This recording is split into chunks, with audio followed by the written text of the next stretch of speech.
Thank you, Madam Speaker. It is an honor to serve with you. And it is an honor to serve with you. I would like to ask for a point of personal privilege, please. So granted. Thank you.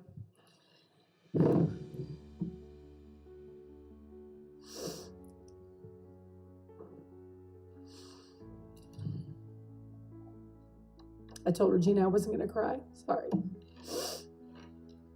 I have spent over a week searching my heart before speaking out about this. We have heard from a lot of people who have come down to this very well to speak about respect and decorum. These past 2 months have been very challenging for many of us here as we remember the values of what got us elected to represent our constituents.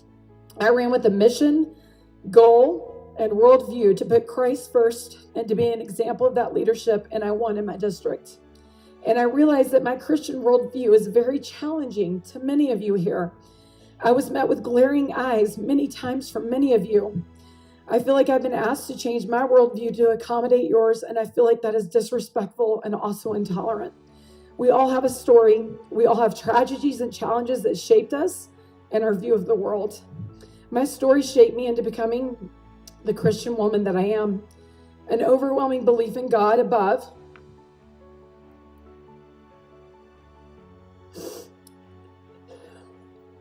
who stood by my side and walked me through the grief of burying our only daughter. The same God who gave me strength to show up and report for duty on January 9th, which is her angel day, while grieving the devastating loss of my 16-year-old niece. But asking me to pick and choose pieces of faith, just living part of the Bible, on the basis of that is bullying. I find to be intolerant. And although I adamantly disagree with a lot of you on the policy being brought forward, I truly respect each of you and view you as an equal colleague. But that seems to be a stark contrast to how I am perceived by some in this assembly. I have been labeled by members of this assembly as anti-trans, anti-LGBTQ, homophobic, and transphobic because my worldview differs from yours. I have not once come down to this well or posted anything on social media to marginalize or discriminate against any group of people, not once. We should be able to disagree with each other without combating these disagreements with hateful rhetoric and harmful words. A few days later, I was speaking about the right to bear arms, and I was focused on women's right to bear arms, and in my research, I came across an article about Harriet Tubman and that she carried. I was ecstatic. As a white girl growing up in Nashville, Tennessee, I remember being allowed to choose a hero in 3rd grade to write about, and she was my hero. How saddened was I to learn that after I spoke about her in my speech, some of my colleagues called me a racist. Racist.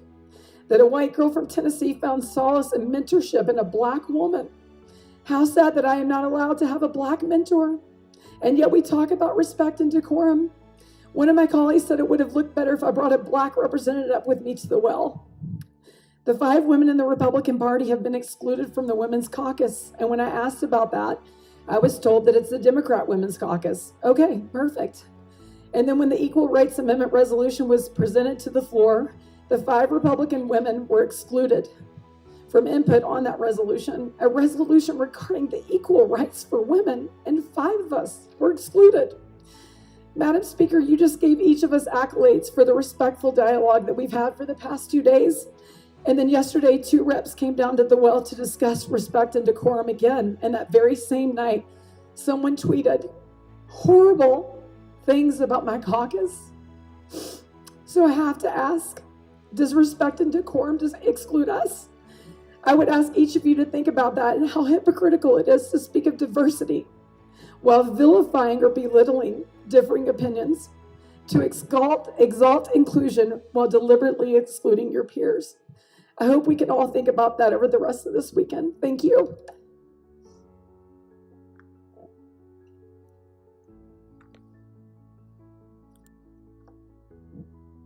Thank you, Representative Bradley.